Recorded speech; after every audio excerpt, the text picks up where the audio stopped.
So yeah, hi. My name is Mike Giant. I think most of you guys know that. The Giant part has been my graffiti name since I started writing in 1989.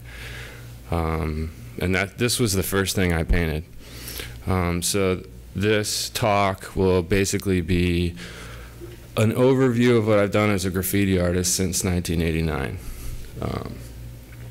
So this first one is just at a skate spot in Albuquerque, New Mexico, where I grew up. I lived there from 78 until I moved to San Francisco in 93. I was skating one afternoon and these guys rolled up. They were a little older. They skated really good, and when they were done, they got out some spray paint and they hooked some stuff up on the ditch walls there. And it was in the middle of the afternoon. I'd never seen anybody do anything like that. I thought it was super brash and bold. So I did this thing the next day with all the spray paint I could find in the garage. All my dad's bullshit. It was all Kmart paint, the worst stuff you can imagine. And even by the time I got a photo of it here, which was a few months later, it had already gotten written over. People had added shit to it and crossed things out, and that was just the nature of it. But that was what graffiti looked like around my neighborhood then. It was very like hip-hoppy breakdancing kind of stuff, you know? And you can see in the background there's another big concrete ditch, and I painted back there too. And then we'll see in the next few, next few photos, I started hitting the freeway right in spitting distance from the same spot. So this is in a ditch, just walking distance from my house, another big angle, probably 16 feet tall. I had to kind of crawl around on it to paint it. And you'll notice, I noticed this last night when I looked at these. I did a lot of characters with afros. I don't know what the deal is with that, but you'll see that as a recurring thing. I have no idea what that came from. And I wrote for Mom and Dad on there because they walk past this all the time when they walk the dog. And in the bottom corner it says, "Yo, PBT, battle me now or quit tagging." There were some neighborhood kids that were giving me trouble. They like pulled a gun on me and I told them to fuck off, and they were writing over my shit. And up top it says ANG. That was the first like crew that I came up with. Artists, not gangsters. Pretty white boy, you know, like, you know. I mean, fuck, I hear that even today, that same kind of sentiment, you know? Freeway. So look at this graffiti on the left here. That was like some straight edge punk rocker graffiti. So you can kind of see, like, that's what I was used to seeing though, like technically. It wasn't much better than that. The best shit that I saw was gang graffiti. Some of that was really good. But in contrast to what I was doing, like, it was kind of coming out of left field. And at that point I had no real guidance. I was just totally doing it on my own. Check out those plaid pants. What the fuck? Whoa. All right, so this is my buddy Agree. He moved to New Mexico from Brooklyn, probably about 1989, and he took me under his wing. He told me how to build graffiti letters, how to steal, how to fight. Brooklyn, you know what I mean? They moved from Brooklyn because his mom supposedly broke a pool cue over this other lady's back, and she happened to be a Hell's Angel. So they had to move to New Mexico where nobody would find them. And this is a piece by my buddy Doc. He was my other mentor. He was another guy that came from a really kind of fucked up background, ended up in New Mexico, kind of escaping from some shit, but he was from LA and he really knew how to use spray paint. He had really good teachers himself. So between the two of those guys, I had an amazing education. I had the best of both coasts in the middle of fucking nowhere. And a huge scene just kind of developed there, mostly because of those two guys and us, you know, their disciples. And this is where I was at when I met them. I was still using stock tips. At least I think I was using Krylon by now. And this was in a spot we called Monolithic, which was the basement structure of a building project that had gotten abandoned. So from the street level, you couldn't see anything. So it allowed us a place to go during the day and just paint whatever we wanted, whenever we wanted. It was my playground. It's really where I learned how to develop like, you know, wild style graffiti shit. This one says GNT-AK. This was Giant is the GNT, and AK is a crew called Aerosol Kings. That was a crew that I got in that was originally started in the Bronx and continues to this day.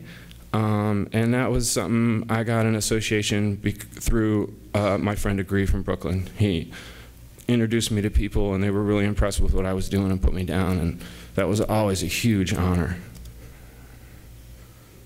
This is painting at that same spot, doing an RK piece, shell to Adidas, and my jacket that I could steal like 24 to 30 cans in. Thing's great.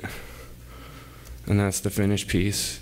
I had a friend that's Hawaiian, and I asked him what, I think it's Merry Christmas and Happy New Year in Hawaiian on the letters there. That's kind of weird. And the character is from Akira. I forget which character that is, but we used to take a lot of LSD and watch Akira, and then we'd go paint. So it's just one of the little blue guy, you know, like I gotta put him on the wall. This was, I just wanted to do a piece completely backwards. So I tried to figure out how to write everything backwards. And again, what's up with the afro? All right. This is me and my buddy Vez. That's Vez on the left.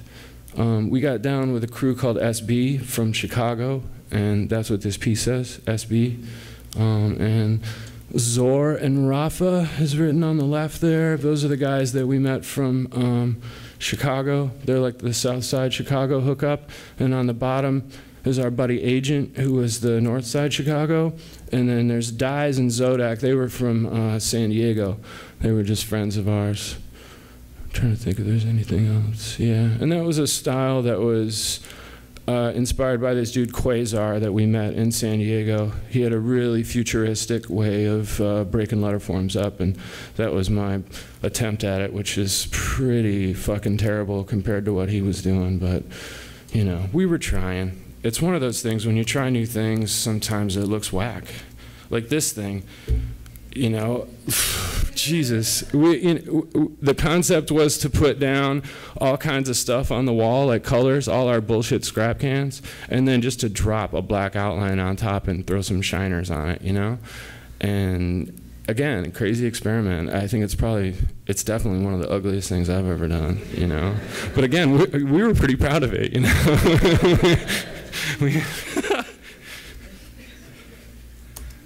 Yeah, this is my man, Vez again. And Wesk was a name that I used as a backup. I'd get bored writing Giant over and over, and I would just start writing other names. A lot of writers do that. And this is based on a style from photographs that my sister took in Paris when she was there. She would be taking the subway trains, and she'd take pictures out of the windows like, my brother's gonna freak when he sees this shit. And I did. I totally freaked. And I did pieces like this all over the place, like what I thought of as Paris style. It was like whatever I saw, even if it was just one little film photograph, I would like study the shit out of it. Because remember, this is, you know, obviously pre-internet, you know, so any little information I could get out in the middle of nowhere in New Mexico was golden, you know? This was nighttime, quick stuff. Probably took 20 minutes behind a place called Lottaburger. So I wrote, thanks Lottaburger down there. Because we fucked their wall up so much. They'd buff it and we'd hit it the next night.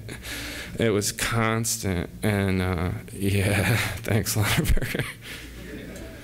Oh, and I should say that previous one, it said 2ZC. That was another crew that I got down with that was from Albuquerque called 2 Zany Crew. They were fun. This is another shot of Agree with a piece that says Oil Wars. It's funny that we're kind of tripping on fuel and stuff now. We sure were back in 1992, you know.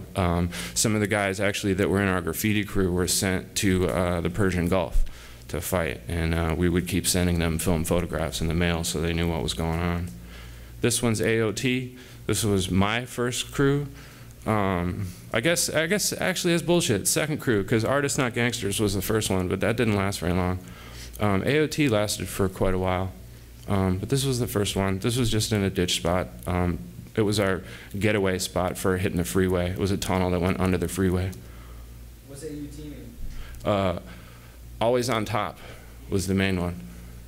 This was inspired by a dude named Andy Howell, who's an artist still working today. He was doing skateboards for a New Deal, and he did this like Siamese character thing on a skateboard, and I was like, I could do some shit like that with graffiti, you know, with the spray paint. And I might have even hit him up. Yeah, I hit him up on the bottom there, Andy Howell, 92. And this was in a spot that was right next to a shopping mall. Again, like the top of the wall was street level, so people driving by had no idea, and we'd have 30 people painting down there with boom boxes and 40s just going nuts, you know? It was great. This was under a bridge, another fucking afro. I don't know what the fuck. The shading technique, you can see I was starting to kind of develop a little bit, like playing with the paint a little bit more. A lot of that was inspired by that dude Zodak that I met in San Diego. This is the last piece I did before I moved to San Francisco in '93. I hit up like the whole AOT crew on the right side there, and the props list was, you know, like Tribal, which was the first like streetwear company that I worked for. They still do like real hip hop apparel out of San Diego. They've been around forever. I give them big props. And that character style too was different. I was trying to flex. I wanted to let everybody know that, you know, I was leaving with a bang, kind of. And there was tag banging was happening at that time too, which I thought was fucking ridiculous, because it was very anti-hip hop, which is nonviolent in nature. But, you know, that shit sucked. I had a few friends that got shot that, you know, if it was like 5 years earlier, they just would have got punched, you know? It got stupid. This is where my black books were around this time too. I've always kept sketchbooks. In the 90s, they got a little bit more developed like this, where I was collaging things that I found, and then I was cutting out outlines that I did. And a lot of these outlines I used on walls too, but I would fill books with shit like this. Big Jerk. This was on the early missions with my man Jace. I got down with BA crew through Jace. It's a crew I still am really tight with. Jace is probably the most prolific painter of freight trains in the world. I don't say that lightly. I think that's pretty true. And I had quite a few occasions where I was able to go paint with this guy, and they were nuts for sure. Every time was crazy. This was in Oakland. I started to get out to the East Bay and paint with writers out there. This was just something, 10 minutes real quick, just, you know, more than a throw up and a tag. This is a spot off of Army Street. There's lofts there now. It's kind of, how would I describe where that is? It's like where, and I'm saying Army Street, Cesar Chavez Street, my bad. Where it crosses the freeway, there's a big hill, and there was a Coors liquor distribution place, and we called it the Coors Yard, and the whole back wall was all good. Again, you couldn't see it from the street. So it became kind of a wild style gallery. And you can even see, I guess, on the right side, this spot hadn't been painted that much. It was just kind of, that was the state of things. And then we would show up and buff out the wall properly and really hook up some shit. And that felt good to like kind of christen a new spot with some hot shit rather than just the regular old, you know. This was another one at the same spot for my buddy Soap. He was in jail at the time because me, him, and Felon were out painting, and they were supposedly looking out for me, but they were tagging on everything, and a homeless guy called the cops, and they got popped. I had enough money to bail out Felon, but not enough to bail out Soap, so the next day we went and we did this piece for Soap. He was in for like a month, I think. This one, another one, sorry, I need some more Coca-Cola. Another one I did with Fallon. He used to do these little bag-headed dudes everywhere. And he bombed hard too with just fill-ins and tags. We were just a drunken mayhem together. Clap for 40s, you can see in the recording. God, we drank so much. This is when I had, this is pretty much the only time I had beef with somebody. This guy that wrote Kept. He talked shit to me at a party, and I don't know what his deal was, but I wasn't putting up with it. And I challenged him to a race. So what that meant was for 3 weeks, it was just seeing who could do the most full color pieces at night. Not just, you know, tags and throw-ups and stuff, but real pieces. He got caught like the 6th night of the race and kind of played it off. But I caught up with him, kicked his ass super bad, and then we fucking smashed each other's shit for months. But eventually he moved away, and it was all good. And I apologize too. It was crazy. It just got super nuts, but that was actually kind of fun though at the same time. This is out in Emeryville, East Bay. I started going out there. These are walls along the tracks. This one's easy 12 feet tall. It's hard to tell in the photo. But again, you can see in the background how it would just be mashed with tags and just mayhem. And I would show up with, I think I had 2 gallons of house paint for this one and maybe only 10 cans. So I'd put up the sketch for the letters, fill it in with the house paint, and then fill around the rest of it with other house paint. And I was really liberal and just like pushing the bullshit out of the way, you know, really hogging spots like that and going way bigger than anybody had gone before. But from the train, it looks so hot, you know? That was my style, the house paint. And that's still my favorite way to work. You'll see that a few times in here. I really started to use the house paint a lot. Same spot, different day. Are you using rollers or paintbrushes? Rollers and poles for the big ones. And usually we'd bring milk crates that we could stack up and lock together so I could get really high. Same spot. This is like Orchard Supply paint. I discovered ash, and it's like the worst paint ever, but it was cheap. Also, my access to spray paint was really limited, I should say, in San Francisco. You couldn't really get it anywhere. The only place I could get spray paint was in the East Bay, or we would drive out to like Sacramento and steal it. But it was tough to get in the city. We'd go to Home Depot sometimes and figure out price checking scams and things so we could get cans for less than $1 a piece, and we'd like buy them out. But that's another reason I used the house paint too, just the spray cans weren't around. This was another one that was all based with house paint. This was up in San Rafael at this weird bridge spot. I don't even remember what the deal was.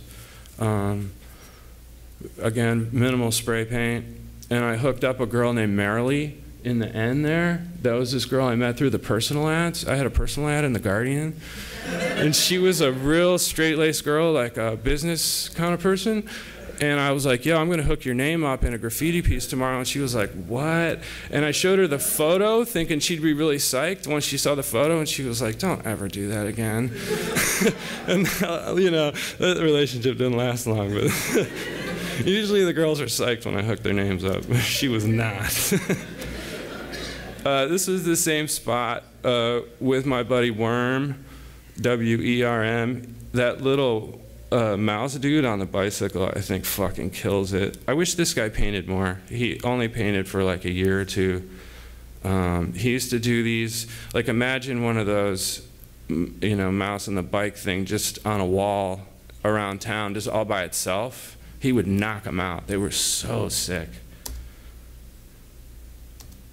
This was in a place called the Hellhole up in like Pinole or some shit. Some kid drove me up. It was like an old water tank that they took the top off of, so you had to descend down like 4 stories to get into the thing, and it was big and round, and it was sectioned off with these big like buttresses kind of things to keep it up, and so the pieces sat in between those all the way around. It was a really strange spot, and some kids told me recently that this piece is still there. Like the paint's barely holding on, and so many people have fucked with this character over the years that it doesn't really look like that at all anymore. And on the left, I wrote some stuff for, this one's for Shiori, the girl that stole my heart in Japan. I had just done a tour in Japan with the guys from Tribal Clothing, and I met this girl, and ooh, she was cool. And shouts out to the other friends that I had there. And on the other side, respect to, you know, Two-Face, Angel Set, Geo, Felon, Soap, Cram, Kotick, Conquer. Those are just the people who were around. A lot of those names were female writers too. At that time, there were a whole bunch that were around, which was fresh. This was in Oakland, out by the Coliseum. I felt like people were biting my shit, so I was just like, go ahead, kind of. Bite me. This was a symmetrical style that I was doing too through the 90s. This is like, what is it, November 95. This was, I don't know, kind of just a weird exercise. I would draw the G, I, and part of the A sometimes on a piece of paper, like tracing paper, and then I would fold it in half and then make the N and the T fit exactly the shape of the GIA, and then fold it back out, and then take that to the wall and try to hook it up. So it still is like I had to have the skill of actually laying it up on the wall so it was still symmetrical. But it did amaze me how well I was able to do it, to be honest. You know, it's one of those things when you're trying to map something out that's 20 feet, you know, long and as high as I can reach, like 8.5 feet. It's just, it's a trip when it works out. It's cool. That's another one. That's symmetrical stuff. I'm colorblind too. I probably should have mentioned that.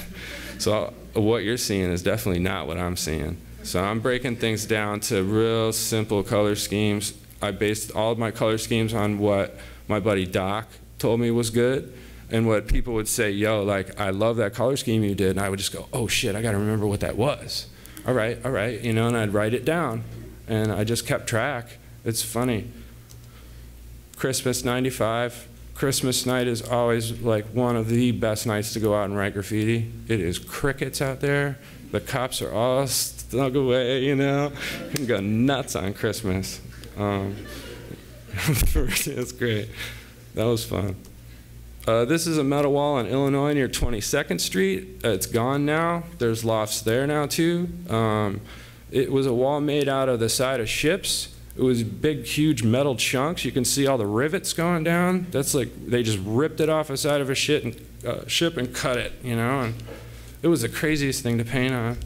But again, this was house paint, real fast, like maybe an hour, and big. Daytime illegal. This is a daytime spot that was kind of legal. They didn't really care, down near Front Street, kind of where the Gap buildings are now. We did lots of experimenting down there. This was still that, obviously, the symmetrical shit. I don't know why I was doing those flames too. Those flames are so ugly. I really regret doing the flames. This is a school out on Geary and 30-something Avenue. A friend of mine told me that if we painted the walls of the stadium, like the day after school got out, it would last all the way through the summer, and sure enough, they did. And I don't know if it's still that, if that's the case, but man, it was a cool spot because for the summer there was just nobody there, and we'd have boom boxes and 40s going again, you know, and it was really fun.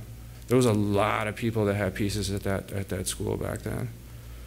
This was at a place we called Psycho City at the end of Franklin Street on Market. It's a big parking lot. I'm sure you guys pass it a lot. Once in a while, people will still hit it with just throw-ups and stuff. But it used to be the center of Northern California graffiti. It was the first spot that I went to when I moved here in '93. And it was kind of an honor to hold down the front wall.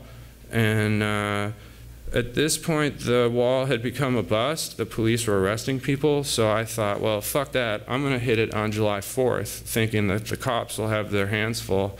And sure enough, they did. I got away with it. I did that whole damn wall in like 2 hours, and you could see it all the way from the top of the hill on Franklin. You could read it.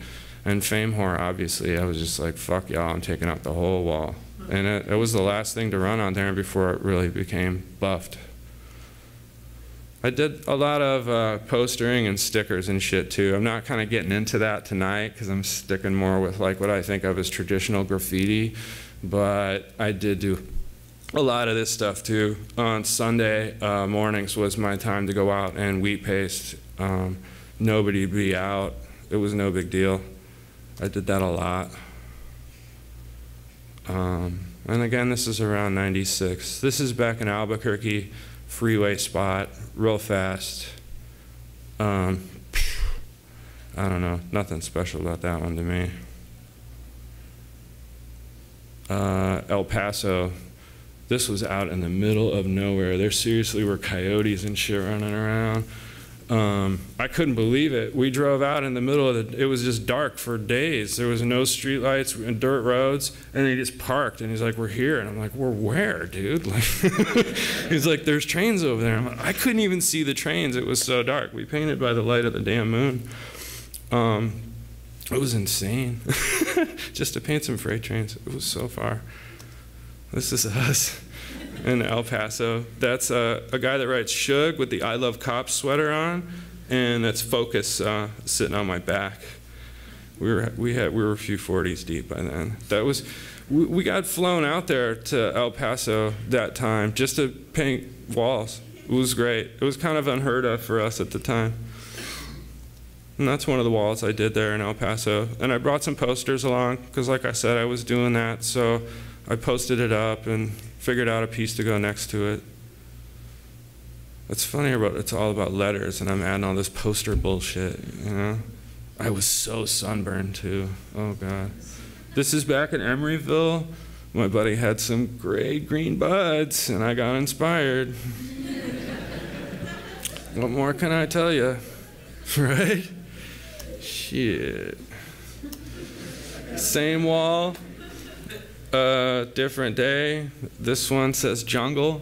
I was real into the jungle electronic music, which I know morphed into all kinds of random shit these days, but back then I thought it was the fucking bomb, and barely anybody listened to it. I could barely get my friends to listen to it. They thought it was terrible. But man, it was my shit. I would have my huge headphones on, just painting away. Man, I loved it. I still do.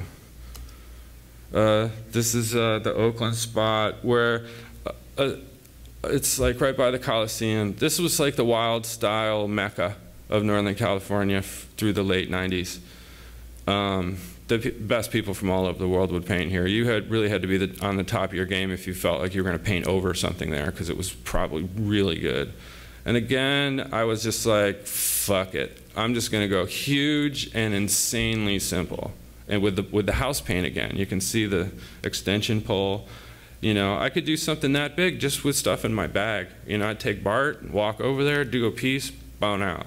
And that thing ran clean for a long time. People even had pieces along the bottom and you could still read my shit. I was loving that piece.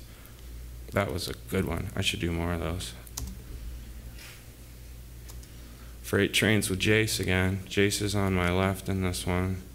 He would always show up in his car after he'd have one 40-ounce done, he'd have one in his lap, and we'd have to stop at the fucking store to pick up another one before we hit the yard. And he would just pee and pee and pee. It was so funny. If he wasn't spraying, he was peeing. Every time I'd look over to make sure everything was cool. He's paying for it now. More trains with Jace. If I went painting with him in the train yards, we would always do quite a few different things. He never left the yard with paint in his bag. We would use all the paint we had. Those were really fun adventures. These were mostly painted in Oakland too. You can see the train yard as you're going on the way to the airport. From the bridge on the left side, there's a big train yard, and there's usually trains moving around in there. It's kind of a notorious, dangerous spot. Because the trains are moving. Usually you want to paint the trains where they're just parked in the middle of nowhere.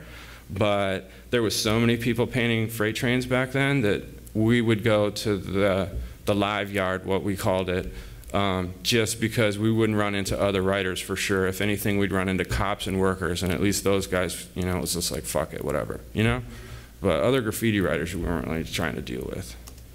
It's funny like that. Same spot, weird style. It's drunk, you know. More. We did lots. He kept me on my toes. Another weird symmetrical style. I was just starting to weed this out. Yeah, not much to say about that one. This is what I would end up doing with the cans as they run out. I'd start to figure out, like, well, I got enough for 2 letters with this can, I got 1 letter with this one, I got 2 with this one. All right, let's figure this out. It's like a science project. This is in the Dubose Tunnel. You guys know where Dubose Park is, where the end Judah goes into the tunnel. It's got a lower Haight end and an upper Haight end. And for years, the best spots were closest to the entrance and the exit, where the train would go really slow. So it was kind of the only place where regular folks could see the graffiti, could read it. And I always tried to really hold those spots down.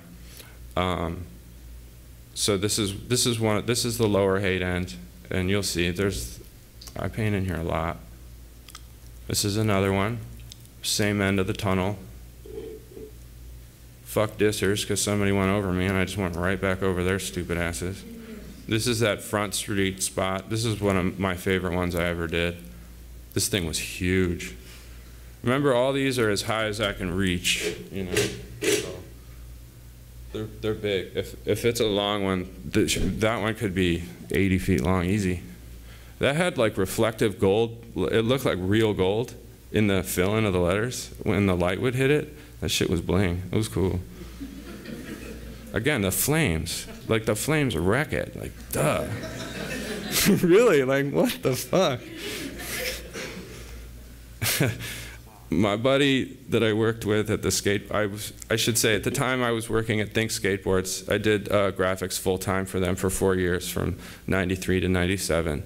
And while I was there, I worked with this dude, Kelly Krantz, and he would draw these like vagina monsters for fun on paper. And I was like, you ever done one of those with spray paint? And he's like, nah, man, I never tried. And I was like, you should meet me on Saturday and fucking hook one up in the middle of my piece. He was like, for real? Yeah, dude. And he came down and he spent like an hour and a half like really dicking away on the thing, and it was crazy.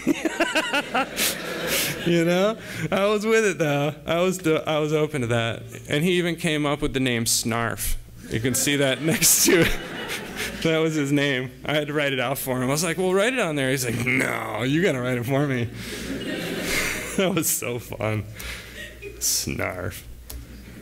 This one, there's a little, all right, earthquake in '89. A bunch of buildings fell down, obviously. Some were so messed up that they had to tear them down. So there's spots even now in between buildings where there's no building. So there's just an open lot.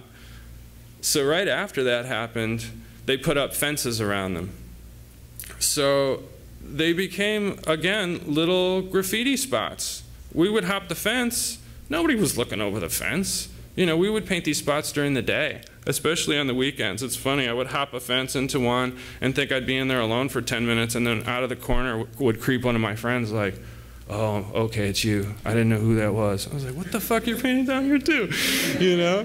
But this was a pit right near the Symphony. I was walking around all night with my buddy Bigfoot. That's why his name's mentioned there on the bottom. He did a piece in this particular pit that night with me. And we wrote, or I did, SF Hiking Club, because we walked, I think, literally from the beach to this spot to hit it. It was a long walk. It was a good night, though. I think we were on LSD that night. This is in the tunnels behind Safeway on Market Street, where, yeah, I don't know. You know where those trains come together.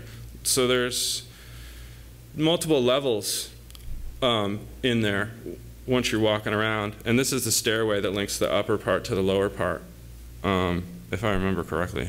Is that right? Am I? Yeah, right? And I was with my friend Chris Woodcock. Great name, right? Chris has taken the best photographs of me doing graffiti, and I trust him, so I'll take him, you know, to some pretty sketchy stuff, and he's a good dude. He's a really good guy to have around. These tunnels now are all gray, as far as I know. I think they keep them just painted gray.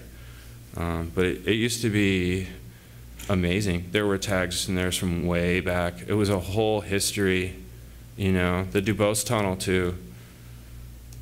This was a spot behind like a bridge at USF. How do I describe where this is?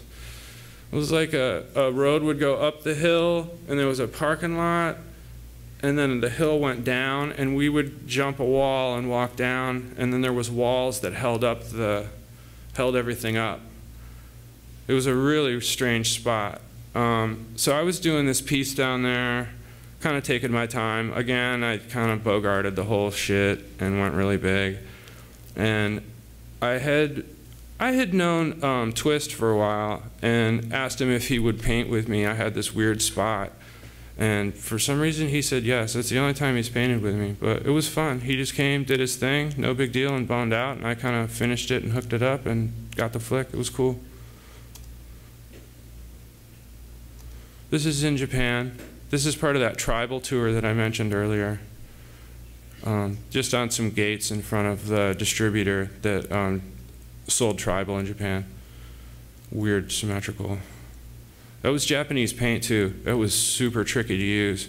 It was like they had this system where the nozzle had a thing that came out the side with another nozzle on it to make it so that you could use American-style cans. So you'd be spraying, but it would be actually spraying out like 2 inches over to the side. It was weird as fuck trying to figure that out. It was a battle.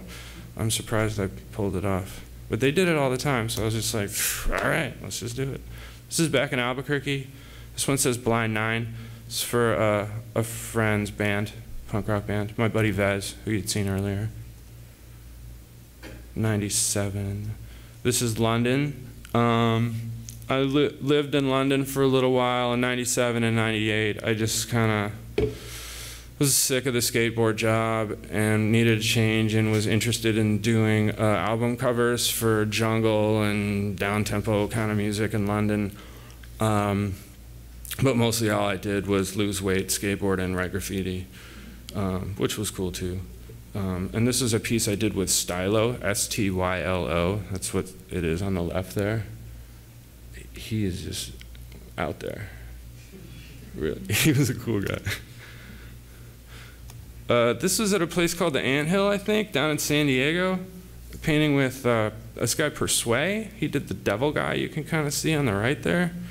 And you can kind of see my style is starting to change a little bit. Not so square, getting a little rounder. It's still pretty symmetrical in this one. Just different shapes. Also, those shapes were directly in reference to a piece that I did on a lot of LSD. I mention that a lot, but it definitely, I don't know, gets me thinking different, you know? I don't mess with it now, but it did the trick back then. This is the only wall I think I've done kind of with Shepherd Ferry. I did one at an art show too. This was at a place called Fashion Valley in San Diego. This is, again, is enormous, really, really big wall. The piece itself, again, is another flip in styles. I was getting really just bored with what I was doing and trying to proactively make some new shit, you know? And sometimes I think this is pretty ugly, but I could see where it was going. And the pieces, when I did this kind of sharp, spiky style, very rarely did they say anything. Like this one I think says M-I-K and there's just an S on the end. And what I would do is just ask people who were randomly at the wall, like, what should the first letter be? And they'd say M. And then I'd ask somebody else, hey, what should the next letter be? I. And then ask somebody else. And I did that a lot, just to, you know, I'd been writing the same fucking word, you know, giant, over and over and over and over, you know? It's like, you wanna play a little bit. This is San Diego again. This is a place called Wino Valley, another freeway spot. Real fast, Osh paint. This is my buddy Dalick, James Marshall. He's still doing really good in like fine art and whatever circles. These are early versions of his characters that he called the Space Monkeys. we painted together a lot. We just vibed. We're like almost the same height, and I don't know. We look like brothers sometimes. It's funny. He's like the bad brother, and I'm the good one for sure. This is a BA piece, again in the Dubose Tunnel. This is on the upper height end. Again with that weird abstract style. I'm trying to always integrate characters. I did a lot of characters because my mentors were like, yo, that's kind of the icing on the cake. And Doc and Agree really didn't fuck with characters too much. So I felt like it was something I could do, so I should do it. You know, but I do think they add personality, and you know, I haven't done one in a while, but it's one of those things. Space monkeys in the Dubose Tunnel again. Another one in the tunnel with one of the guys that's in Morning Breath. I don't know if you guys have ever heard of them, design agency. This was right by the SPCA. Please don't kill my puppy. And I hit up my girlfriend Angie at the time. You'll probably see her name a few times through here during those years.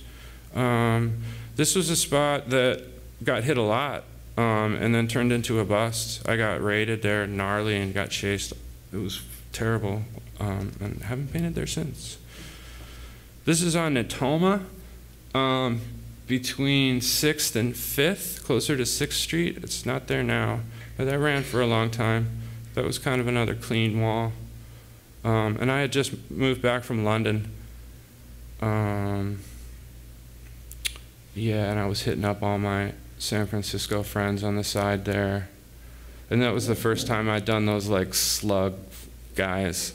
I don't know where that came from. I think I came up with that on the spot. And I didn't know what the hell to do with that like round hole thing on the left side, so I just turned it into like a cartoon bubble. It worked. This was a daytime piece I did. I lived across the street from this spot on Oak for a while, and every time I'd come home, I'd look across the street and just see that they were banging away on it and putting plywood up, and I kept telling my roommates, yo, I'm gonna paint that wall, man. And they're like, yeah, right. And finally, it was a Sunday, and they were like, are you gonna go do that wall now, or what? And I was like, yeah, all right, I'm just gonna go do it. And I just did it. Like, one or two people from the neighborhood asked if I had permission, and I was like, of course. And when I finished up, my buddy said 4 cops just drove right by. Like, nobody was tripping at all. I don't know. I guess you could kind of still get away with that. This was in one of those pits again, where the building had gotten torn out. Some of these spots were really hard to paint. You can see the brick is just so mangled. And when you're trying to roll on that stuff, it just falls off, and it's terrible. It's super hard to deal with. I think we did this one at night too, and it was kind of unnecessary once we came back the next day to get photos. It was like, we could have just done this right now. And that was with my friend Apes, who was from New Mexico, and I hit up 505 and my T, that's New Mexico's area code. So another one of those abstracts where I just ask people for letters. This one's SKHER3. Yeah, that was that. Just having fun. This dude asked me to paint his van. No problem, bro. I'll be back next week. And I used shit paint, and it just wore off of it in the sun and looked terrible. This was in St. Louis. They used to do this thing called Paint Louis, where they had like a big international graffiti jam kind of thing. And it was like 100 degrees, and there was mosquitoes everywhere. It was so gnarly. I went to the first one, so it was like everything wasn't all that planned, and it was still a lot of fun. I love that too. You can see it was a film photo, and it got double exposed on the right side. I don't know what the hell those pipes are from. What's up? Why did it just do that? I might need to plug in. Hello. Oh, maybe not. Let's see what happens. This is in Brighton, England, at a place called The Moon, right on the beach. It was awesome. We spent the day there, fish and chips, you know. Fucking A, that was great. Is this working again? There we go. This is London. This is from my girl Angie. Her initials were AZ. You'll see that a few times. I miss the shit out of her. This is at a place called Meanwhile for you skateboarders. It's a famous spot in London. It's under a bridge in North London. I bombed the shit out of it. It was such a fun spot. It's me with my buddies. Just at some random spot. In my tribal hoodie. In my tribal pants. Double XL. Ridiculous. This is a piece I did with Sir. He was what I would consider the king of South London. Like if you rode any of the train systems, you'd see his name everywhere. He was a really respected, like a real graffiti writer. And he had this spot that he was telling me about where he thought we could pull off some really nice pieces. But it was on the line where the Tunnel train goes. It was like one of the first years that the Tunnel was going from London to Paris, a high-speed train. So that particular line was patrolled by all different kinds of law enforcement. It was like super sketchy. There were cameras everywhere. And he was like, "It's all right, mate. I've got it. It's cool. It's cool." So, we hooked it up. And I went back the next day to get photos and to get, not these photos, mine were still clean. You can see in this photo there's lots of little, what I call them is like insect bites when they just kind of tag around your shit, And the character used to be flipping you off and he had buck teeth. And somebody fixed it. I don't know what the fuck. You can tell they just had a can of green and maybe some white and just like fixed the character up. It was funny. I don't know what it was. Like people would never fuck with your letters, but they would fuck with your character. You draw a little guy on there and everybody's like, "Oh, let's put a mustache on that fool," But not on your letters. They want, It's so funny. It's frustrating. But in any case, I went back to get the photo and I just hopped off the train at the next stop. I walked right to the end of the turnstile, walked right down the tracks, past all the signs saying "do not enter," all that shit. I was like, fuck this, I'm gonna get my photo. And I went down, and just before I got to the spot, I could already see guys in orange vests coming for me. So I kind of ran up, got the photo, and was just like, hope I got it, because it was film, remember, still. Like, I had no way to check. It was like, get it, let's get another one, get it. Whoo, let's get out of here. And I started running away, and sure enough, another crew of guys was coming the other way. And this is the only time this has happened, but I had to jump a fence and run straight through somebody's house. Like, just out of the movies, like, "What's up, Ma?" It's like booming through, changing my outfit as I'm rolling through, just like a mad dog, like this 6'4" dude, just like, whoa, booking, And I didn't really know where to go, and I kept running, and I asked these kids, where's a tube station, because the tube was a different train system than I was on, so I knew they wouldn't be checking the tubes, but I knew they'd be waiting for me at the other train stations. So I got on a tube and just hoped for the best, and sure enough, got away. It was all good, and the photos came out, but now I can't find the damn film photos. So I got to deal with this photo that my buddy sent me that's dissed. But at least I got something, That was one of the best adventures I'd had yet. This was just a spot in London, too. A lot of times it rained, of course. It rains like crazy, so these guys would find all these abandoned buildings, and we would just creep in them, and they'd sometimes be 10, 12 stories, and it would just be graffiti everywhere. And usually there'd be other people there, too. It was really cool. Rain spots. This was at Meanwhile again. Another spot, just a yard. This was my usual throw up back then, GI. It was my literal throw up, like, My mother loved those. This was nuts too. I tried to paint trains a few times in London, and it was always a pain in the ass. This night was no exception. We went to one yard. It was a good 2-hour drive from central London because we had to paint the trains at the end of the line where the yards are, where they park them overnight, and they're obviously way out because we were hitting suburban trains. We creep up to hit the train as the Guy inside the train is leaving, and I think we hit some rocks or dropped a bottle. He fucking heard us. He turned around. We had to bail. It was just like, son of a bitch. So then we knew another one was another hour away. So we drove to this other spot. We got there. Everything looked good. So we rolled up. We do our pieces. This is the one I did. And then I was ready to take my photos and bounce because I was all about just trying to get a photo. But my buddies were drunk and they were like, no, we've got to wreck every train in the yard. And I was like, holy shit, here we go. So sure enough, we got spotted and we got chased. We got high-speed chase in the car. We got out and I was like, dude, this is the only train I've been able to pull off. I got to get photos. So at dawn, we kind of creep back up to the yard, and I climb up onto a garage building to see into the yard to make sure there's nobody around so I can get my photo, and I fell through the fucking roof onto a car on my back, and then the roof collapsed on top of me. So I climbed out. I had a gnarly cut on the top of my head from something that just got me.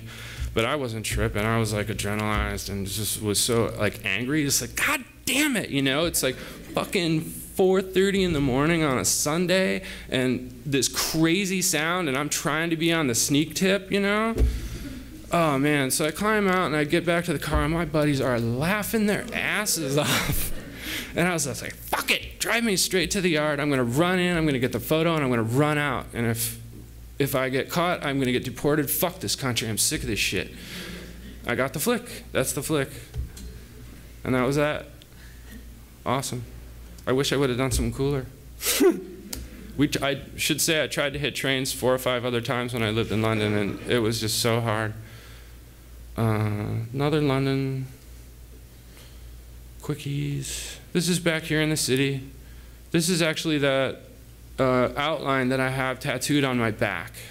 I really liked this one at the time, so I put it on my damn body.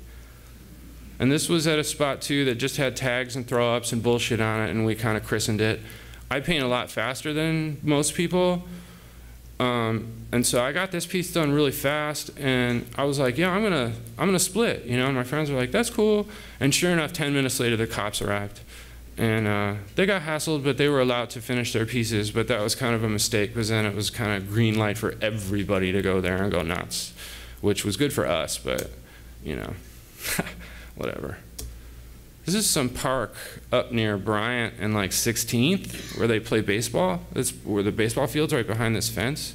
This is a guy that was visiting town that wrote D-A-S-E, Days. He was from the Midwest. He wanted to paint, you know, and he specifically told me, I don't want to do no legal walls, man. I want to do some nighttime shit if we're going to do it. And I was like, dude, no problem. So I took him out and we hooked it up quick. It was fun. This was a daytime illegal in the Dog Patch neighborhood. Quickie, too, from my old man. Thanks, Dad. This is in the Dubose Tunnel. That says Jets on the left there. I had him do both his name and my name so we could do it faster. And I like what he did with my name. He couldn't figure out an I. It was pissing him off, so he just put a Y there. This is at 6th and Howard. It's when it had just started kind of getting graffiti on it. It's the building that has all the furniture hanging out of it and the circus shit on it. It's had graffiti on it for a long time, some of the best in the whole world, really. I painted it lots. This is that weird metal ship wall kind of thing on Illinois Street. And that's my buddy Soap on the left, who passed away a few years ago. He was the shit. I painted a lot with him. And that was my summer painting hat.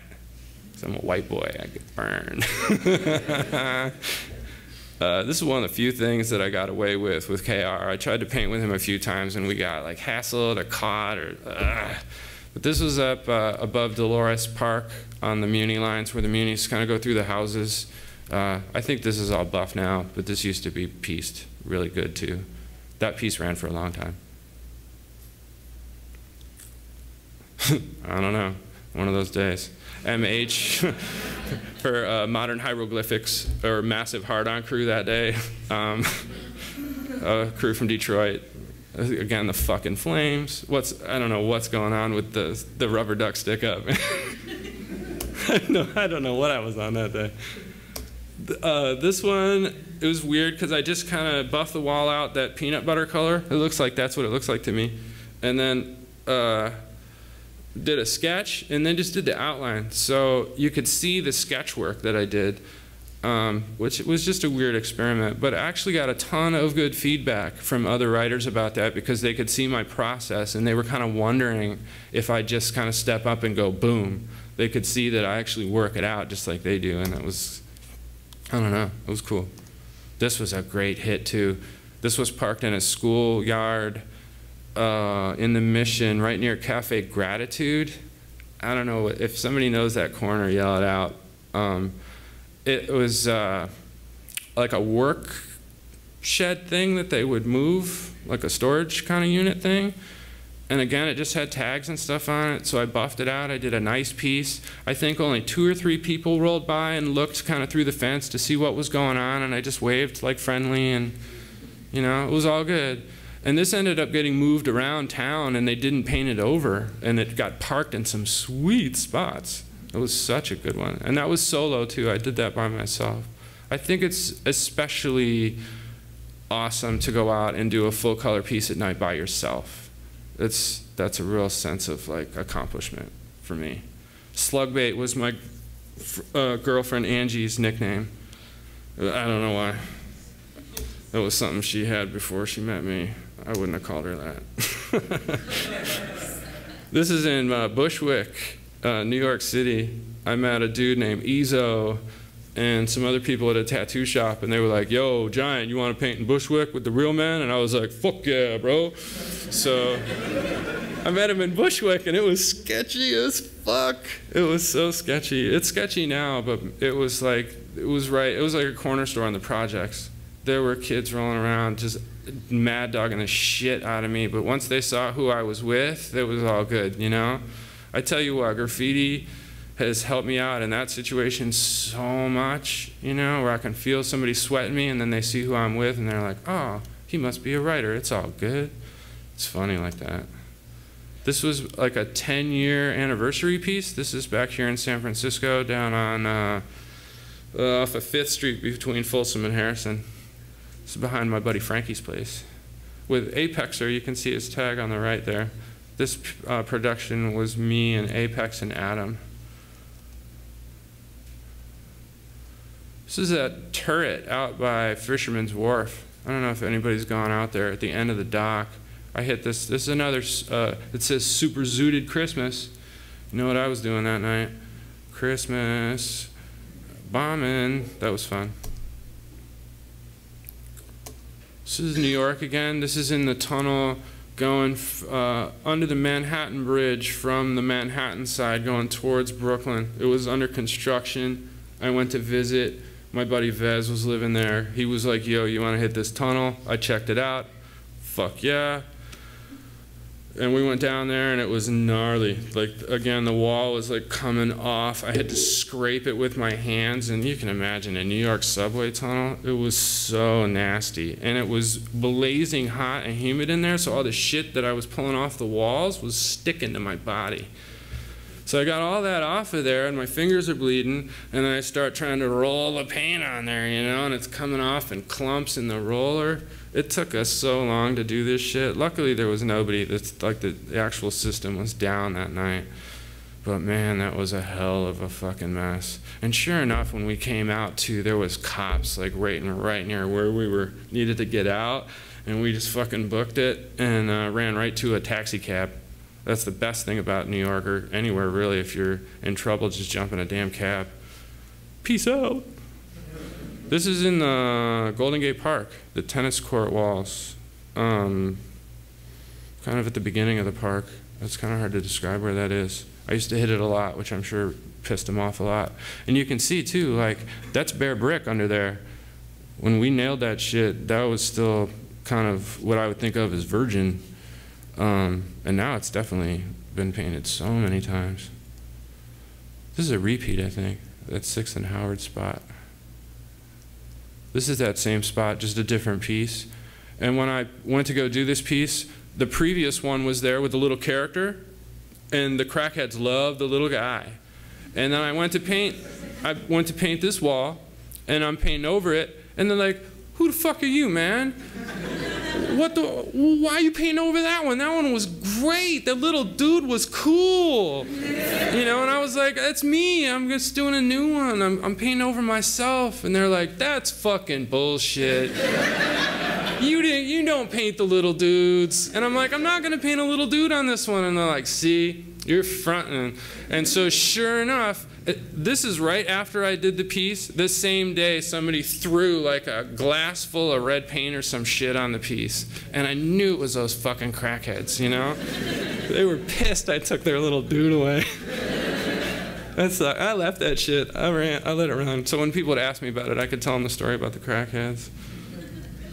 This was the spot underneath the highway where a Caltrain goes into a tunnel near Mariposa.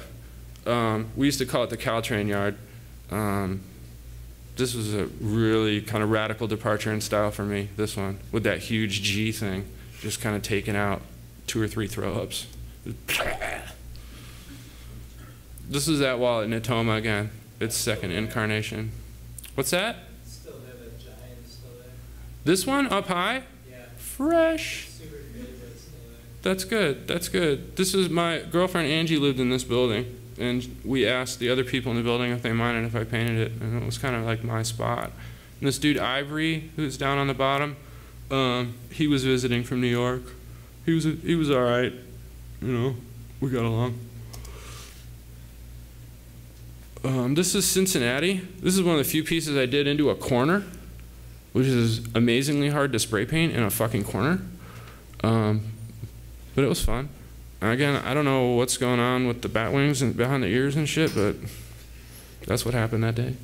And that was for Scribble Jam. It's like a hip hop festival. I don't know if they're still doing it. It used to be really amazing. If you ever get a chance to see footage of Eminem at the Scribble Jam where he won, it's amazing. His freestyling is sick. This is Cincinnati again. Another humongous fucking piece. I don't know if you can tell. That skull is like, you know.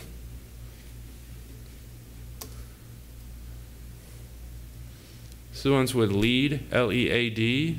It's another wall in Cincinnati. Like, when I would do these kind of graffiti trips, we'd pretty much do a piece every day and go bombing at night. This particular trip, I spent a lot more time in the hot tub drinking Jack Daniels at night than bombing, but usually that's how it goes. It's me and Lead. That's my orange jumpsuit that I found in the New York subway that night, right? I washed that thing like a dozen times before I put it on. Seriously, it didn't last long. This is back here. This was down near Fruitvale Bart. They were building out a schoolyard or something there, and this wall was getting buffed like every, you know, once a month maybe. And I think that's only 1 gallon of house paint and maybe 3 cans for the outline, and just a few for little extra stuff here and there. Those were huge. Me and my buddy Owl, we did a lot of pieces in Oakland like that. This is another one in Oakland. Oakland, downtown. This is one of the train yards in Oakland. We thought we were being slick. The trains would roll by and we would hide behind these telephone poles that were on their sides there in the foreground, and we thought they couldn't see us. You know, so the train would go by and we'd hop back up and be like, fuck yeah, right? And keep painting. And the train would come back, oh fuck, hide, hop back up, you know. And just as we were finishing, we're hiding, and a train goes by, and the conductor just yells out of the train, I can see you. And we just looked at each other like, fuck, he would have seen us the whole time then. Oh my God, we must have looked so funny. But he obviously didn't call the cops too, you know? It was like, okay, we've been here a while, he's definitely seen us. It was so fucked up. So we just finished our shit and just fucking ran, you know, got out of there. It was fucked. This is back in the Dubose Tunnel. This is Owl again. He used to write Dibs too. He wrote a few things. House paint again, real fast. Minimal spray. There you can kind of see my process. The green is house paint, and now I'm spraying the outlines and stuff. This is another Chris Woodcock photograph. This is the upper Haight end of the Dubose Tunnel. This is my favorite place to paint in the whole world, straight up. It's the first place I painted when I moved here in '93. Soap and this guy Joker took me to this tunnel at that end, actually just on the right side there, to do my first piece in the city. In the middle of the night, I thought it was magic. 6th and Howard again. Some fucking toys painted, and I went right back over there. Stupid shit. Taking back my spot. That happens all the time with these fucking street artists now. This is Oakland. This is classic. Me and Al went out. I was like, yo, we always just do throw-ups. Let's do a nice like piece, you know? And he's like, all right, well, we'll do some throw-ups and we'll do one nice piece. So we do all this stuff. We do this one nice piece, and I come back the next morning, and all I really want to photograph is the nice piece, you know? Sure enough, this is what I find. Fucking half buffed. Dude is in his truck on the right side in his van going through some shit. So I literally just yelled, fuck, really loud, and then got my photo, dumped over his bucket of paint, and his roller was there, and I threw it in a fucking yard over here to the left and just stomped out of there. Just pissed. And it actually is funny because it ran like the whole day half buffed. You lose them, everyone. This is another one on the Oakland freeway. It took us about an hour, as high as I can reach, probably 30 feet wide, real fast. And we just would walk to these spots too, walking through East Oakland in the middle of the night, 2 big white boys.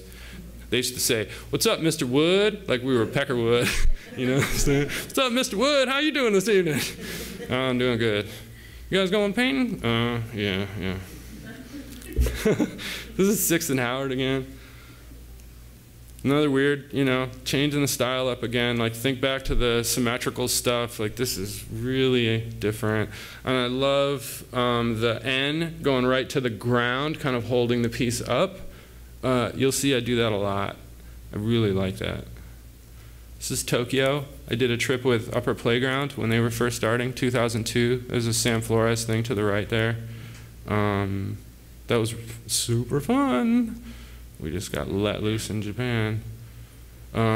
This one I did daytime. There was like a big silver block letter or something there, and I was like, fuck that. So I just silvered out the black part, so it was just this big silver like rectangle, and then just parked a new throw up over it. It was so funny. And my buddy Bigfoot was kind of taking his time on the left side. There's like some green you can see. He was gonna do like some Bigfoot dude. And security came, this little dude, and he was like, "Illegal, we don't want this here. Get out of here. It's not cool," you know? And the kids were like snickering, you know? And we're just like, relax, bro, you know? It's all good. We boned out. That was funny. And I hooked up Brooke. That was the girlfriend I had at that point, 2002. I think I had just started going out with her. This is a piece I did with Emit in Colorado, in Boulder or something. I think I was there for a rave, honestly. It was awesome.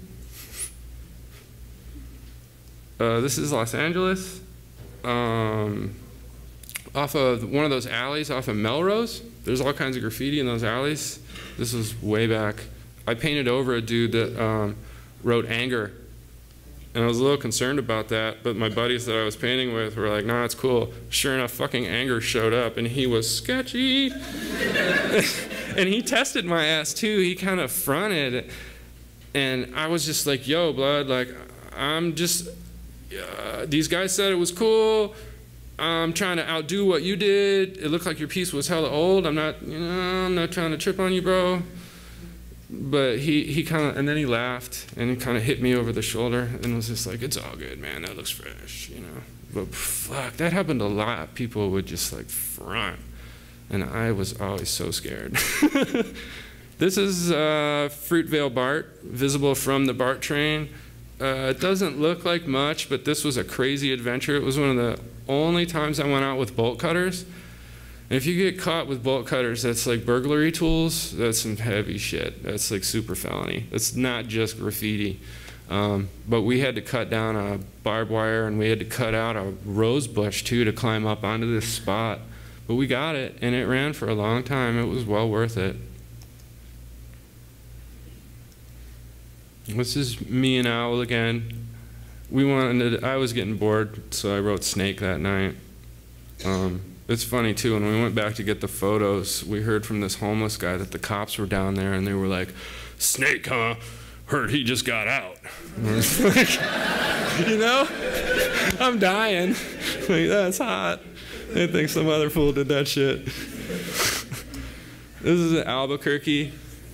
This is one of my favorites. I like the flow of this one. I think this was a house paint fill-in too. Real fast. Maybe 2 or 3 hours, that one. 2004. This is back here, a spot that I just painted like a week or two ago with Apex.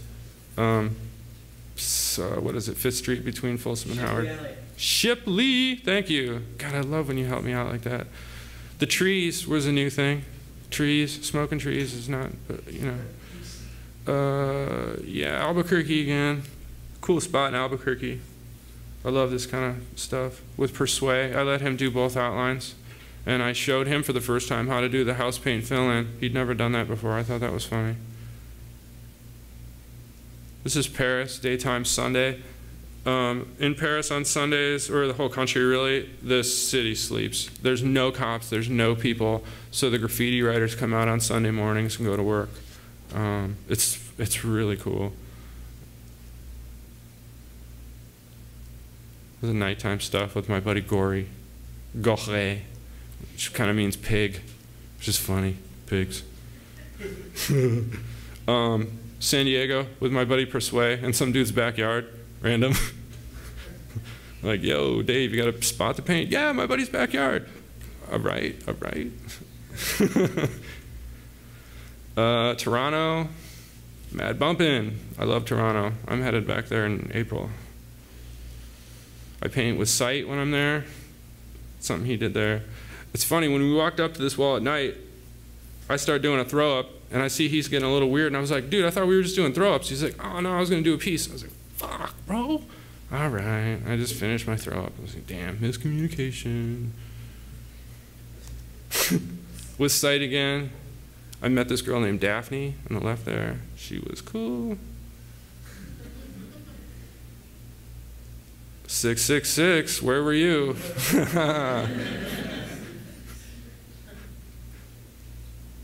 This is Albuquerque. Michaela is a girl I met in London. I like this piece again, the N, right to the ground. It's nice. I like how it's like it's in the ground. Again, here too. Colorblind too. This was scrap cans. I have no idea what this one looks like. It's okay? Man, those colors. That looks terrible to me, kind of. This was cool. This was in Nagoya, Japan. It was at a hip-hop shop, and in the back of the shop, they had up glass doors, like a porch, you know, floor-to-ceiling glass. And so you could go into this room and spray paint, and it had a door to the exit with a fan. So kids could stand in the store and watch people do like spray paint demonstrations. It was the sickest shit. So I just showed up, and they're like, oh yeah, go in the back, do a piece. Thank you. And I was like, fuck, all right. It was rad. It was really, really fun. I signed lots of black books that night. The Japanese kids kick ass.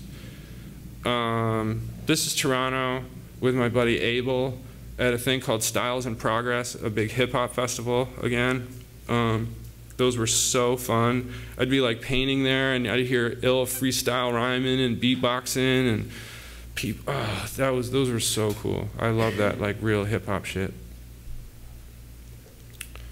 I think this wall's still running from '06. This is Toronto again. We were trying to get on some European shit. The European guys tend to think about their pieces a little bit more, I think. And so they would do like the same outline color, the same color scheme, you know what I mean? So each person, it just looked nice, you know? And that's what we were laughing. We were like, we're on some European shit with this one. Matching pieces. It's like we're tourists wearing matching Alcatraz sweaters or some shit. This was in Barcelona. This is another favorite piece. This was fun. It was hot as shit that day, middle of the summer. And that piece lasted one day. The next day, my man Revoke called me. He was like, hey, love that piece you did in Barcelona, man. I'm there now. We're doing the whole yard. Oh, word. Did you get a flick? Sure did. Cool. That was it. Peace out. This is back in Albuquerque, on the side of a coffee shop we used to paint a lot. This is a spot I did. I started dating a girl named Megan, and this was for her birthday. And she was actually kind of stoked that I'd get her name up. I think. I'm pretty sure. This is back in Paris with Gory on the left and this dude KRSN in the middle. Check out that random arm on the right. Like holding up the banner. You know, like, what the fuck? That was hot. It was like a wrecked factory, kind of like in London where they would paint in the buildings. My French buddies had all these wrecked factories that they would paint. So we could kind of paint during the day and take our time. It was cool. This is in San Diego on the side of a fighting gym that some friends of mine were cool with. Weird one. I think it was kind of terrible. Experimenting. Paris again. Another ugly fucking piece. I'm trying. Amsterdam. This one's better. I almost got into a fucking fight over this one though. Because like you can kind of see in the background above there's like characters and like little guys and all this fantasy background stuff. And I guess what happened was is my friends had done it for years as a graffiti spot. Some other kids came, they didn't do any graffiti, they just did like spray can art all over the wall. And so my friends being graffiti writers were like, well, fuck that shit, let's just paint over it. So we went and we painted right over it. And the locals were not happy. This one dude kept throwing a fucking soccer ball like just inches from my head off the wall while I was painting. And I had to ask my buddy if like I was gonna have to knock this dude out. And he was like, dude, don't be such an American. If he really wanted to fight, he would have hit you with it. He's just fucking with you. And I'm like, that's enough to get knocked the fuck out, bro. Like, you know, but it didn't, nothing happened, you know. He didn't get his ass kicked. I think he was a little like mental too, and my buddy knew that and I didn't at the time, you know. I wrote ugly on this piece because that's exactly what it is. This, I don't know. This is in Amsterdam. I must have been smoking some weird hash that day or something, experimenting. This one lasted for a long time too. I was so bummed. This one, imagine it in negative. Imagine this one in negative. It actually looks good. This is in Heerlen, Holland. I did an art show down there with a bunch of graffiti guys, and they had these like little trailers out front. I think I did this in about an hour. This is fun. This is Paris again, at a daytime spot where it was like a train line that wasn't still being used. Toronto. It's one of my favorite ones ever. This is Oakland, a random spot inside somebody's like building. And my buddies just called and was like, "You want to do a piece?" I just showed up. So that was what happened. This is another real weird, ugly one. I had just gotten a batch of iron lac spray paint from a friend that is the distributor for it, and I was trying it out. I liked it at first. Now I'm kind of. This is 6th Street. When I was painting with Dan Plasma. Yeah, big mistake, no doubt. Nice piece though. I like that one. This one's in the Mission. 2009. Another terrible one. At the Franklin Motor Yard off of Market Street. It was a cool spot. But fuck, man. I just get stuck with these weird colors sometimes. Does that color scheme look terrible to you? It looks horrid to me. This looks better. But still, I got the fucking garage doors, you know? That one's all right. The gate's up on Upper Haight Street. I'm going to redo this gate on Monday night, if you're up there. There's another one on Upper Haight. Got painted over a while ago. Truck, very rare. That was awesome. I think that one's still clean and driving around. No, I just got hacked. Oh, really? Yeah. It's time to get doing it again.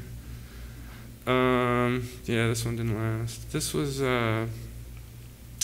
Melrose, right? Yeah. At the Barracuda store, Shepherd had done a big mural on it, and they said, you know, you can go out there and paint something on it, and that's what I did. That was really, really fun.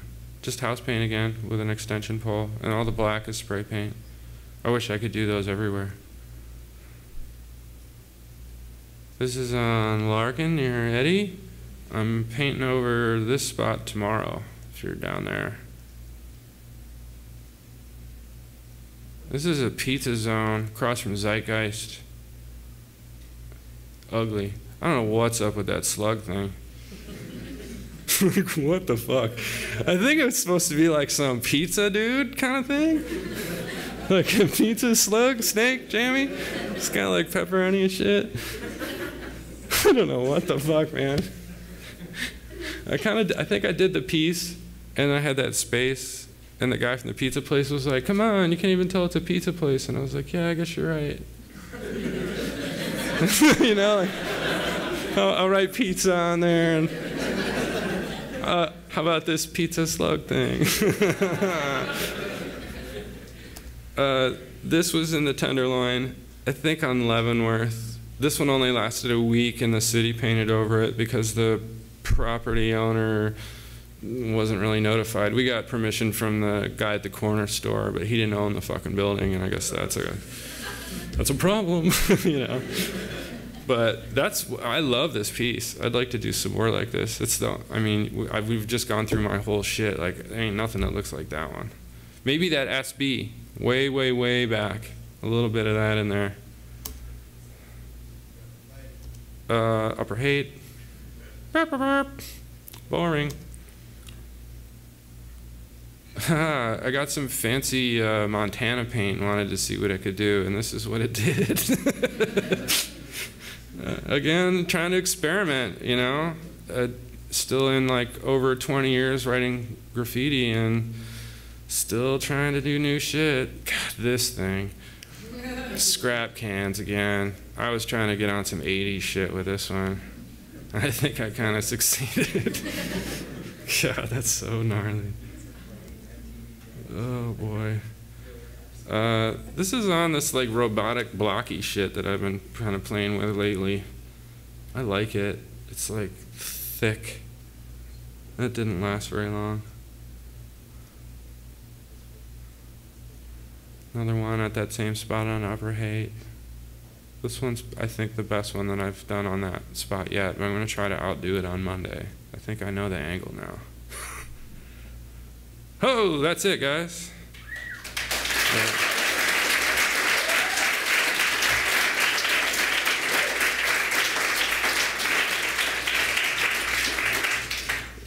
Do I have time to take any questions? Yeah. Is there any questions at all? Yeah? When did you start Rebel 8 started in '03. And it was started with my buddy Joshy, who I knew through a website called Hi-Fi Art that highlighted San Francisco graffiti. So even there, like, the Rebel 8 thing was kind of connected to graffiti in that way, oddly, for sure. Any other? Yeah, in the back? Cholo stuff? Well, I grew up in New Mexico, so it's what it was around. You know, straight up when we moved to New Mexico in '79, there's like those concrete ditches that you saw in the photos. Occasionally we'd see Cholo graffiti, and my mom told me specifically, if you see graffiti like that, you shouldn't be there. That's all she said. So of course it's like, what the fuck is up with that? You know, like, awesome. I want to learn what this is bad shit. But it's just always something that's been around. You know, it was the first graffiti that I really saw. You know, and even as a kid, like interested in tattoos. The tattoos that I saw were cholo tattoos on the old like veterano guys at the flea market and stuff. That's really what the best like art shit that I'd seen, other than like hot rod shows and stuff that I saw when I was a little kid, you know. But I love that stuff.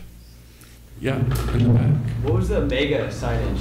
Mega? M-E-G-A? Yeah, that was just another girlfriend, Megan. It's one of those things, I always hit them up. It's funny too, it's like I'll get a new girlfriend and I'll hit them up and they're like, oh, that's fucking fresh, right on. And then at some point they'll start digging through my graffiti photos and realize that I've been doing that kind of with all of them.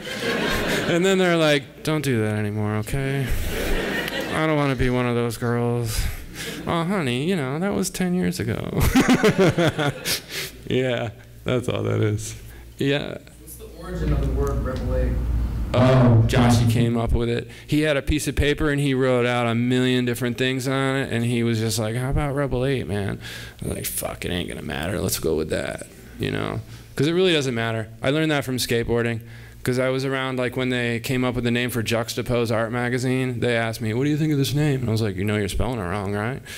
And they're like, yeah, that's cool, that's cool. I'm like, yeah, all right, it doesn't matter. It's not gonna matter. And they're like, oh, come on, it does kind of matter. I was like, no, it won't. It'll just be what it is. You know, Think was the same way. Real Skateboards was the same way. There was a lot of those. You just kind of come up with a name and it becomes something, you know? Yeah, you know, all that shit, for sure. Any others? Is it good? We're good? One more? Yeah? Do you feel like calling yourself Mike Giant, though, matters? Because you make things that are so big. Like, it's not just a name, it's part of your whole... Well, yeah. I mean, sure. I like to think that. For sure. Yeah. I mean, but the name really came from where I did that first piece. I fell really hard skateboarding, and it was hollow underneath, and it shook the ground. And one of my friends said, you went down like a giant. And it was just like, ting, that was the spot. It was like I was fishing for a name, and it just made sense. And I stuck with it. Yeah. Do you have any tips for dealing with SF police while painting or anything like that, or just in general? You gotta play it by ear, man. Like, there's good cops and bad cops, you know? With cops, I've always been real straight up and real apologetic even. Like, yo, I know, man.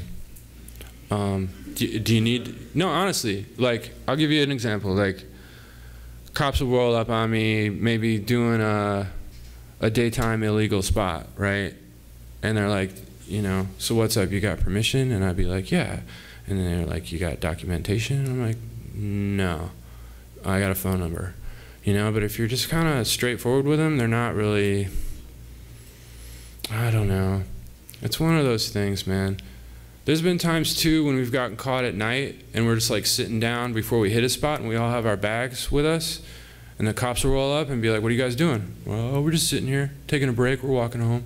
Bullshit. What do you guys got in the bags? Those aren't our bags. You guys mean to tell me you guys are just walking around up here on the freeway and you sat down next to some bags? It's exactly what we're saying, officer. You know what I mean? You play that shit, like straight to their face, lie to them. And at a certain point, they kind of know, this motherfucker is just going to straight up lie to me, so it's kind of useless, you know? And they're just like, fuck it, get the fuck out of here, you know? And then you come back an hour later and your fucking pain is still there, you know? It's awesome. But it just depends, you know? I've definitely heard stories of San Francisco cops that would not bust people for writing because they thought it was bullshit. It was like writing a skateboarding ticket to them. They're like, fuck that, I ain't writing somebody a skateboarding ticket. That's bullshit. It's definitely out there. But those same cops will stop somebody and be like, you need to be more careful. I just saw you write graffiti. Check out my blue suit. You know, you got a warning, you know. But if they're going to be a dick, they're going to be a dick, you know. It's one of those things. You can rationalize with them, but if they're going to be assholes. And I've dealt with them too, you know. I've definitely had my head slammed into hoods where they make you put your fucking hands on the hood when it's hot, when they've been driving around and your hands are fucking burning. You know, they know that shit. And then they let you go, you know. But I've never gotten my ass kicked. A lot of my friends have gotten straight beat down for mouthing off. And the cop's just like, well, I'm not going to take you in, but you're not leaving here walking. You know? Just depends. Cops. Is that good? Cop story? What, in the back? Yeah, you said you worked with some jungle artists. Who did you work with? Well, you know, I hung out with the guys that do Metalheadz records. And I went to all the, you know, the weekly things in London. That was really what I was there to do, you know. So all the different styles, I would go. And if there were like big raves and shit, I would go, you know, all that kind of stuff. And that was all interconnected with the graffiti thing too, for sure. It was funny, my friends in London that wrote graffiti spoke English like Americans. They didn't have an accent because they listened to rap music and watched TV. It's hilarious, you know? Super funny. Is that good? Yeah? Yeah? Yeah, sure. How many SF writers you're still counting now? Good question. Right now. Well, let's see. Well, I'll be honest with you, there's not a lot of guys that are really, I'm of a kind of a older school mentality, I feel like now, where you gotta do tags, throw-ups, simple styles, semi-wilds, wild styles. You gotta do it all. And I don't see very many people that are well-rounded like that. And I don't think that's bad. I just think that's what's happening. You know, I mean, I hear it myself. Guys will say, you know, I'm a style writer, meaning that they don't really bomb. Or there's bombers, but they don't really do pieces. You know? And to me, I was taught, like I said, you know, by two guys that broke it down, so you have to do it all. You know? And again, like the city doesn't have walls where you can really flex that much on like the higher end. What I consider like the wild style is the higher end of the spectrum. You know, and there's not really that, I'm not seeing that, you know? It's just different, honestly. There's tons of graffiti, thank God. You know, I love to see it, but I wish there was more. It's like the guys that I see really bombing, I wish I was seeing sick, like, wild styles from them too. And maybe I'm just not finding them. That certainly could be the case. I'm an old man. I don't really go hunting for graffiti much anymore, you know? But yeah, there's not really anybody I could, yeah, it's like that these days, you know? There's only a handful. It's really weird like that. It's funny. Anyway, that's some graffiti shit. Oh, yeah? Was there a period of time after you started writing and just stopped A few times when I told everybody I was fucking retired from doing graffiti, man, fuck this shit, stupid, fuck this shit, man, fucking sick of this shit. And then, yeah, do it again.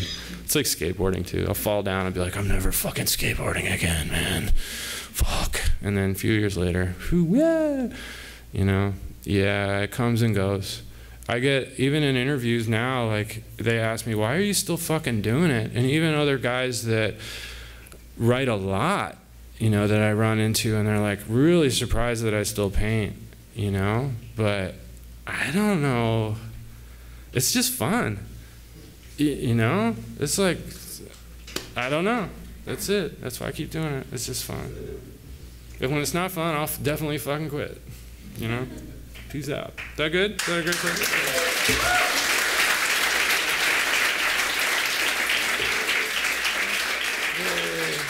Thank you. Thank you.